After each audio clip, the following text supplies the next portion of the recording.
ready with slow motion and isolated cameras. Stand by, videotape, and roll tape. And tape is rolling in less than 5, in 3, 2, 1. Take tape.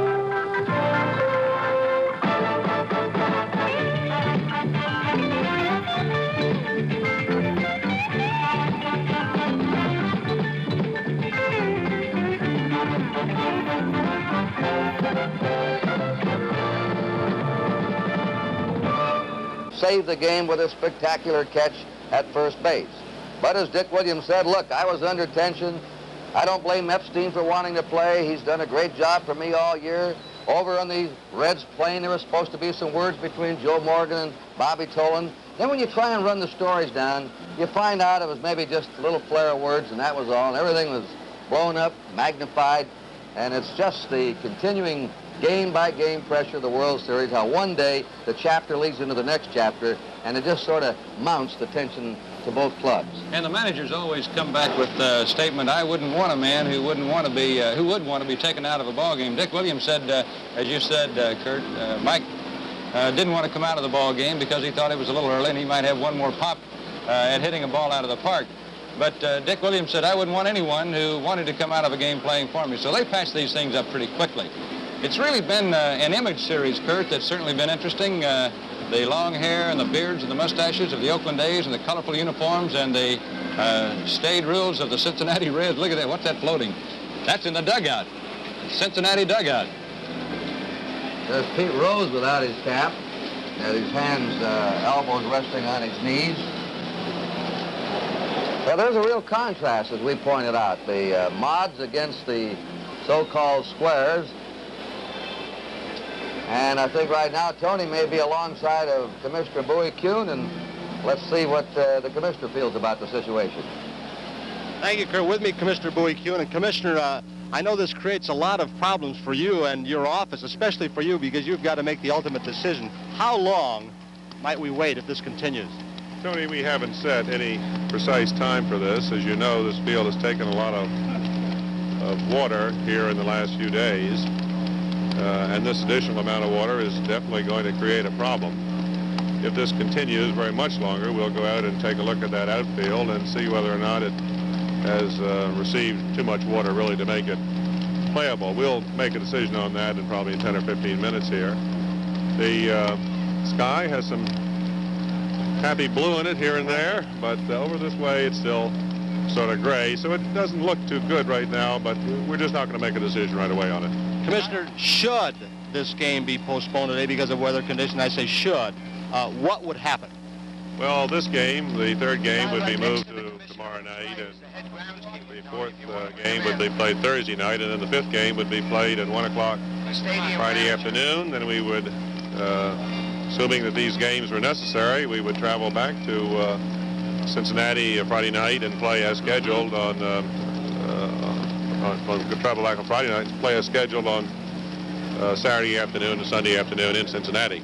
I know a big concern for you is not only television viewers, but the people here in the ballpark, some of whom have traveled literally thousands of miles to be here to see this.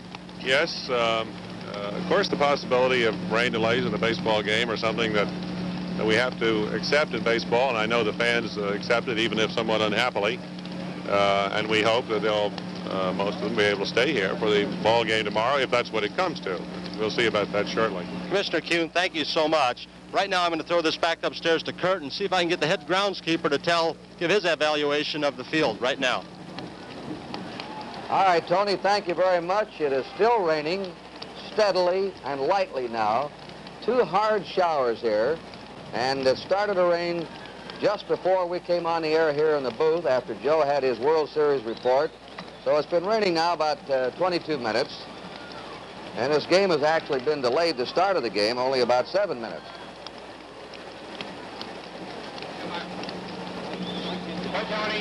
Okay, with me the head groundskeeper here in Oakland A's Stadium, the Coliseum. Mike, what's the condition of this field? How much more water can it take? Well, you know, Tony, for the past week or so, we had quite a bit of rain here, and it does take quite a bit of rain. Right now, it's hard to say unless we go out and inspect it. I can't tell you just how much more it will take. Most fields in the outfield have drainage systems, but you don't have that here, do you? We do. We have an excellent drainage system here. Oh, I blew that one too, didn't I? Just sounds like one of my predictions. So what do you expect? What do you expect as far as weather forecast, as far as, I know it's not your decision, but I'm sure that Commissioner Kuhn and his office is going to come to you for advice and say, what do you think about this playing field? How long will it take before it dries off? What would you tell them? Well, Tony, that's hard to say. As I said before, we've been having quite a bit of rain here the last few days, and the ground has been wet. So this is a hard decision for me to make, and I couldn't. The rain now seems to be coming from behind us. Is this a normal pattern for the weather here in the Oakland Bay area? I think it mostly comes from the west. It seems to come from the south this time, but I think most of it does come from the west. Mike, thank you so much. I appreciate your Thank you. coming on with me. Let's go now back upstairs to Kurt. And the rain pouring over into the Cincinnati dugout. Now, this morning we told you the Raiders played here against the Buffalo Bills. This is the Oakland Coliseum that is used both for the Raiders' home football games and for the Oakland A's in Major League Baseball. And as soon as they were done with the football game on Sunday, they went right to work trying to get this field ready for the World Series. It rained off and on yesterday, and this morning they brought helicopters in. We taped a shot of this helicopter as it hovers over the field. You'd be surprised at the force of the air that is applied to a playing surface, and also the heat of it, Monty, is very hot air that is blowing on that playing surface and can dry it out beyond anything I know. And that picture shows too, Kurt, how clear it was today. No rain coming down at all, and they started that at 7 o'clock this morning and turned it off at 3:30 this afternoon, so they used up a lot of gallons of gasoline blowing that wind off today. There have been a lot of arguments about artificial turf. The fact that I was surprised when we were in Cincinnati for the baseball playoffs in the final game, the 5th game against Pittsburgh, we were delayed an hour and a half because it would not be in jeopardy. You know, just across the bay at Candlestick Park in San Francisco, they now have artificial turf on their baseball and football field. But here in Oakland, they've only had the 2 rainouts in history for baseball, so it would be very expensive gesture indeed to put that kind of turf on here for like 8 or 10 football games a year. Let me recap. You can see the sky. This sky is behind us now. And as I told you, we have some real paradoxes here. We have bright sunshine now hitting the fans. You can see out there in the center field bleachers. The sun is on them. We have blue skies, patches of blue skies behind us. But it is still raining here. Just a light rain now. But 2 hard showers were dumped on this field. And the question is, how much can the field take? Now, let me recap for people who have joined us. This is Game 3 of the World Series. This is the first game ever in the Oakland A's Coliseum, the first game that Oakland's played host to the World Series. And very disappointingly, it is raining here. And it's rained for this will be the 10th day in a row, rain in the Bay Area, the wettest month in its 82-year history of the Weather Bureau. Now let's go on down to Tony Kubek and his special guest in the A's dugout. Thank you, Kurt. With me, Mike Epstein. You know, I think most people will agree that it's been one of the most exciting off days, yesterday that is, in World Series history. There are a lot of things popping all over the place, and I think that it's a sign of some of the tensions. Mike, you were involved in somewhat of a little controversy yesterday. What was it all about? Well, it really wasn't much of a controversy, Tony. You know, we had a plane full of reporters, and it seemed like everything that was said and everybody rubbing against one another, I guess the tensions, you know, sort of got to people. But I know, speaking for myself and the members of the ball club that I play on here in Oakland, that, gosh, we came through a playoff series where the tensions were really flying, you know, and everybody's tempers were short and everybody was geared for one thing, and that was to win ball games. And, of course, we still feel that way in the World Series. And the thing, the little altercation, what happened was where I came out in the 6th inning. Of course, I want to play, and anybody else in my situation would like to do the same thing. But Dick said he wanted to talk to me, and so I went up to talk to him. And before we knew it, you know, everything was blown out of proportion. There were a few things said, and I was just listening, really. But before you know it, like I say, there were so many writers on the plane. But this is what happens, you know, at this time of year. Everybody's tempers are just a little bit short. Everybody has one goal, and that's to do as well as you can and to win the playoffs and win the World Series, and that's what we're geared for. And so tempers are a little short. I was just reading on the Cincinnati Ball Club, and I was talking to Joe Morgan before the game where he and Bobby Tolan had a few words, and they're real good friends. And roommates, I think. Something like that, and they're great friends. And so nothing important is really attached to these type of things, but it does make for good copy, and I think that's why the writers write about it. All right, Mike, that leads me into another thing. All season long, there is a lot of pressure. Players go into slumps. Everybody has them. I think we in broadcasting do too sometimes when we have our little valleys. But you have something that you do that I'd like you to tell our fans that keeps you relaxed. What are you involved in? Well, I've been associated with hunting and, of course, guns for, I think, ever since the first zip gun I ever saw on the streets of New York City. You know, I've always been actively interested in it. And a lot of times when I can't fall asleep at night, and it seems like the times I can't fall asleep at night, Tony, those are the nights I really have the good nights when I'm playing. The nights that you go out there and you don't play so good, well, you say, well, there's always tomorrow, so you just fall asleep. But some of those good nights, those pitches, they keep coming back, how fat they were, you know, they just hung over there over the plate for you. And what I do is I just go out and maybe the garage and reload some ammunition or something like that, and by the time an hour or two rolls around, I've forgotten what was really bothering me when I was tossing and turning in bed, and I just go back to sleep. And it's really been a tonic for me. I'm able to take my mind off of things, and the next day you wake up and you gear yourself for the ball game that night. But it's worked great for me. You've actually manufactured in your garage or basement or your workshop an actual rifle, haven't you? Yeah, well, I've built rifles over the years, yes, but I've designed a new cartridge which sort of modernizes a caliber that the Winchester Company has had in production since 1912. And what I've really done is just change that case to make it more modern than it has been over the years. And I'm writing a magazine article for the Rifle magazine out of Prescott, Arizona this winter on this cartridge that I've developed. And I can't wait actually till the season's over and I'm able to go back to my hunting grounds in Wyoming and go after the elk that I've been thinking about all summer. What is your ultimate goal as far as manufacturing in the ballistics field, manufacturing something that you'll patent someday and sell to a major company, or what is your ultimate goal? Will you get in this full-time after baseball? Well, you know, a lot of people make the mistake of taking their hobby and making it their profession, and you lose interest in it after a while. I know when I was a youngster and I was growing up and I always wanted to be a baseball player, that was a hobby then, really, when you were a kid. You know, it was just something to do. Of course, you had your grades and you had your mom and dad and your family and your studies to look out for first, but baseball at that time was a hobby, and now that it's my profession, you know, all of a sudden it becomes a job. You know, sure, it's still a lot of fun, but it's a job. And I look upon all the hunting, and I work as a hunting guide in Wyoming during the off season. I look upon that as right now a hobby, and I'm trying to play this game just as long as I can. I hope I have about 5 or 6 more years in it, and maybe when my back is to the wall, I can look at things realistically and say, well, maybe this is what I want to do. But right now, baseball really takes up a lot of my time. I'm going to get you back to baseball right now. It seems to have cleared up. In fact, her over the stands in right field, I see a beautiful rainbow, and I also want to ask you how this is going to affect your team. Should the rain start up again, how is this going to affect your team? You're 2 up on Cincinnati. You seem to have momentum, if there is such a word. I know it changes rapidly in sports and in baseball especially. How will this affect you? How will this affect your pitching and yourself personally? Well, it's not going to hurt me as an individual because I don't make my living with my legs, but I think that it might slow down the Cincinnati Reds. It's a heavy infield at this point.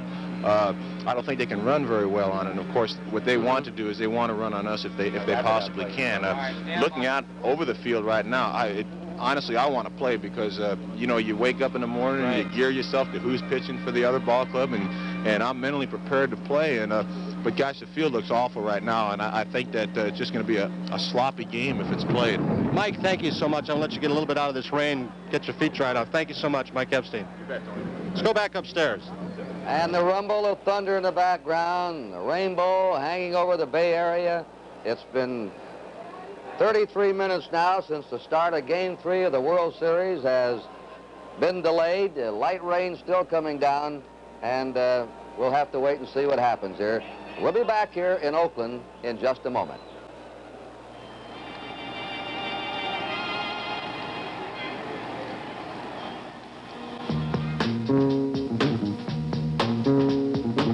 Never before in the history of televised sports has one network covered every major sports event the way NBC does now. Baseball.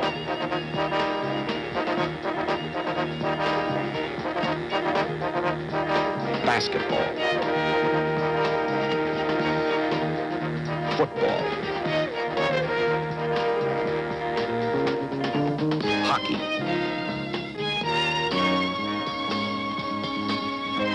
golf, and tennis.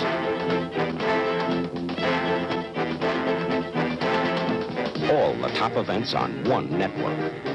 Throughout the year, NBC Sports has it all.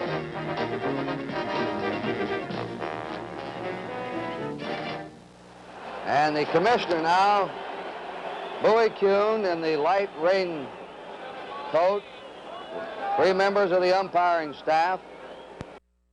Hit 211 for the year.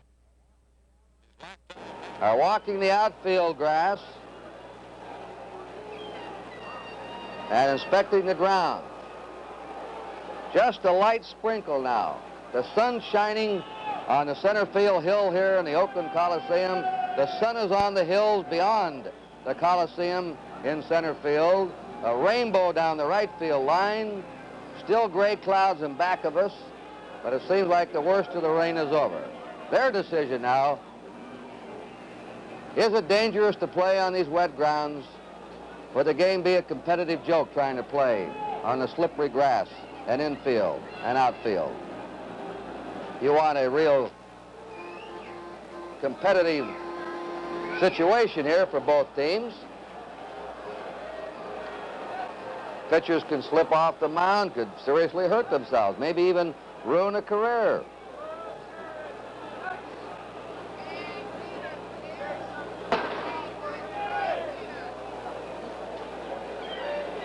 I have a special guest here in the booth with me. Well, the commissioner, look at that water they're slogging through. Bob Stevens, who writes fine prose as a baseball reporter of the San Francisco Chronicle. And he covered the Giants in the '62 World Series when the Giants and the Yankees were rained out 3 days in a row. I hope we're not going to get a repetition of that, Bob. I hope not, Kurt, but the chance is there. It's a very strange, unusual weather, as we say in the West. For an example, Sunday they had football games on both sides of the bay, Candlestick and the Coliseum, rained torrential in San Francisco and not a drop in Oakland. So it's unpredictable, really. You think this game should be played with the grounds the way they are right now? No, I really don't, Kurt. It's not my decision, of course, but it's too treacherous. For the money you pay to get to see the athletes, you should see a premier show. This thing would only be a farce. Plus, the more important angle is that it's so easy to pull a hamstring muscle or get seriously hurt, and playing this game is not worth it. The rain is going to someday stop. Bob, you cover the Giants of San Francisco. And here is a team across the bay in the World Series. Of course, there's been a lot of kidding. The Oakland people resented San Francisco kidding Oakland. What's the feeling in San Francisco?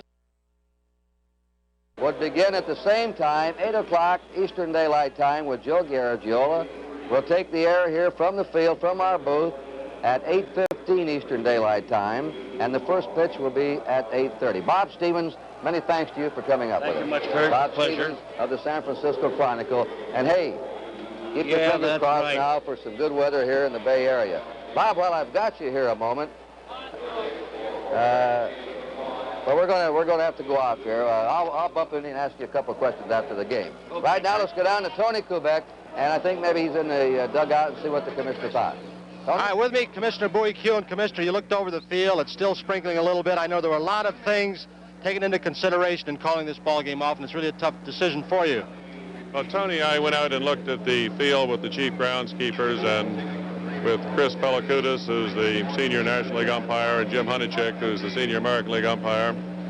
And it's perfectly apparent that when you get out there on the field, it is unplayable. And there's no prospect with the continuing rain and the water that's now there of that becoming a playable field before a good many hours have gone by. You just couldn't play championship baseball out there now, and we had no alternative, unfortunately, but to say so and to call this game, so we'll play it tomorrow night.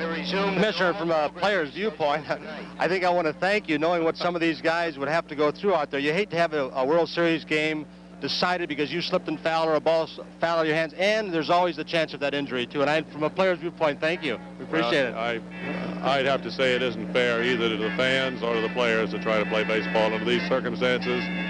The thunder rolls on.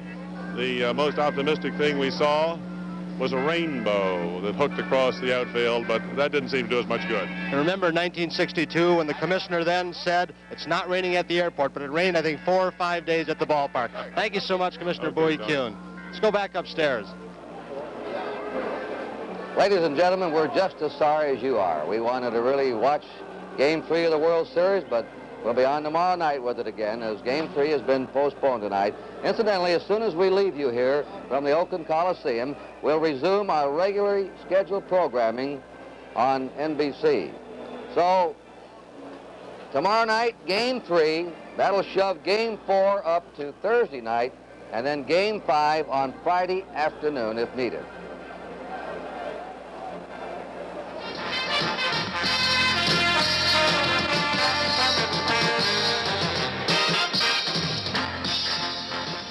See the award-winning NBC Nightly News with John Chancellor weeknights.